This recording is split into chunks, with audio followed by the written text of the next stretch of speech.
Hey guys, welcome back to the channel, and this replay I've just got the one video for you, and it is a special guest replay featuring Scarecrow, who is in the SU-101, which is the tier 8 Russian tank destroyer. So this tank, I don't own this tank, so if I'm honest, I have no idea about setup or equipment or anything like that. However, sort of going on the basis of what I've seen on this video, I imagine Scarecrow's running a majority of camo perks and equipment on this tank. So yeah, this is a tank that's on the lead up to the Object 263, I believe, on that grind. It's one of the 3 tank destroyer grinds that you have on the tech tree. On the tech tree matrix. So yeah, the SU-101. Now, sort of spoiler alert, Scarecrow is going to go on to have a pretty phenomenal game, as the title suggests. And the map he's on is Erlenberg. So, and also just to point out, it's quite an old video as well. So you notice the UI has a couple of different changes. So you can see when he gets the kill, you can see it's sort of the white color font as opposed to I think it was yellow. I think it's yellow now, is it? I think it's pretty sure it's yellow. But anyway, it's quite an old video, but it checks out. It's a goodie. So yeah, without further ado, we'll get into it. So yeah, he's on Erlenberg here, and he's opted to come up to the K line,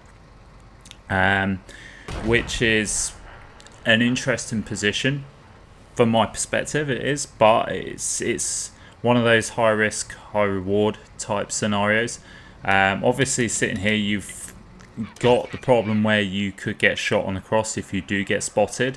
But the SU-101 does have pretty good mobility.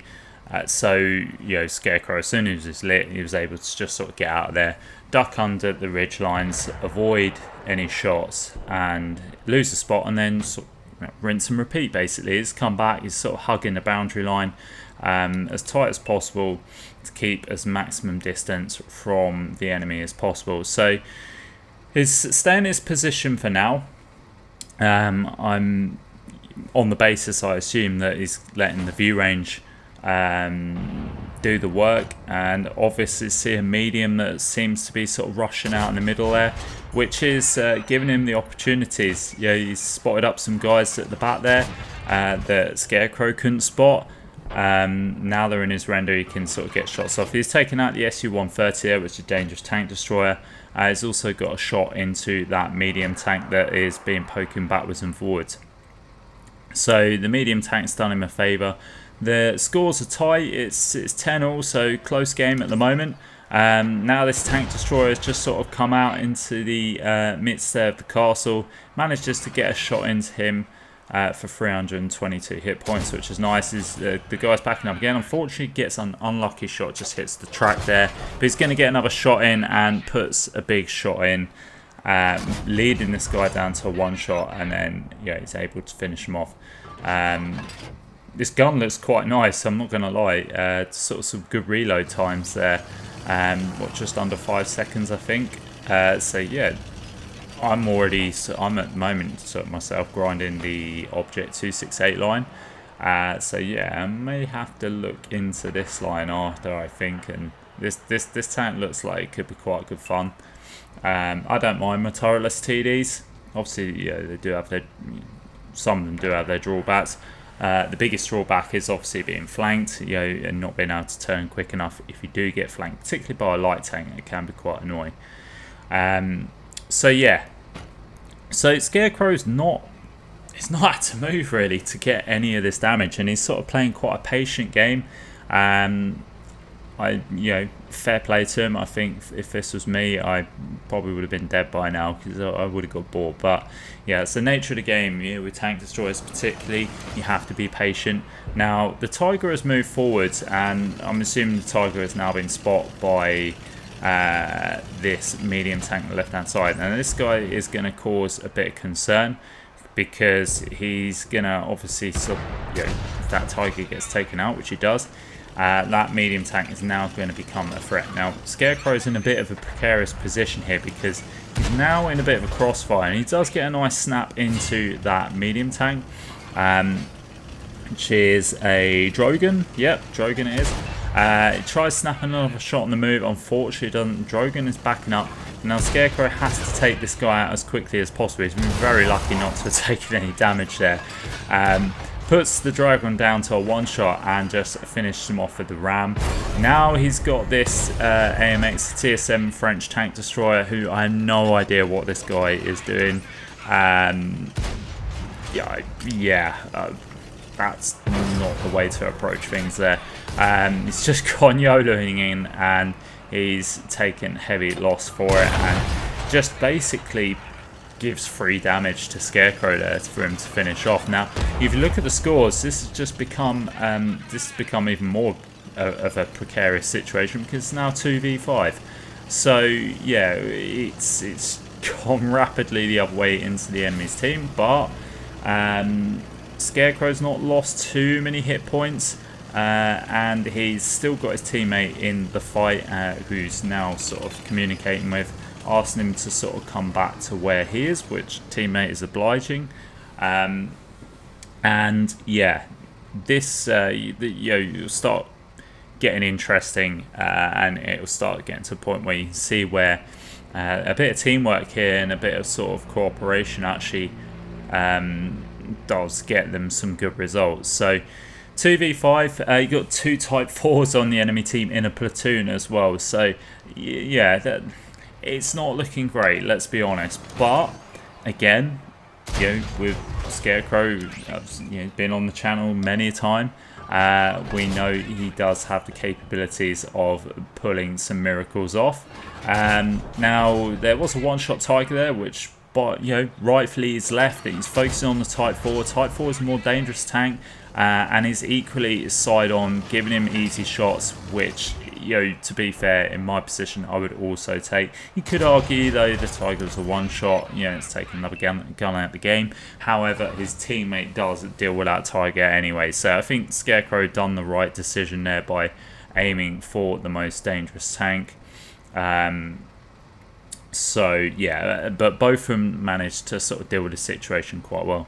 Now Type 4's gone unspotted, so that's a bit of an issue. However, it's only one Type 4 now. The other Type 4 did get taken out, and we don't actually know how many kills Scarecrow is on at the moment. So yeah, this being the old UI, you don't get the it's not the same as what it is now, so you can't see how many kills he's on, but he is over 5k damage at the moment with 660 assists, so he's already had a pretty decent game, to be fair. I mean, that's a nice damage game to even end on there. But with 3 tanks left, there's still plenty of damage on the board. Now the Type 5 has gone into the cap and he's been lit up. Scarecrow's actually lit himself, so now he's just going to farm, and it manages to get rid of the Type 4 heavy there. Apologies, I think I was saying Type 5, Type 4. So yeah, he's managed to get rid of the Type 4 there, and now he's focusing on this Earthshaker. So yeah, the Earthshaker's not being able to spot him. Obviously the good concealment on the SU-101 here is paying dividends, but that Eradicator has now decided to hide behind a building,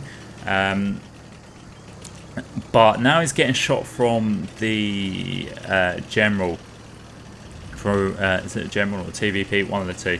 He's getting shot by the TVP, so he's now sort of in a bit of a difficult situation, but he's now gone unspotted. So now it's a case of Scarecrow just relocating and sort of potentially being the light tank and going and you can do that, being with the good concealment. I would say, I'm not going to say good view range, because I know all Russian tanks pretty much suffer with a poor view range, so don't think he has that. Mind you, he's probably got sort of the equipment and the perks for optimizing the view range.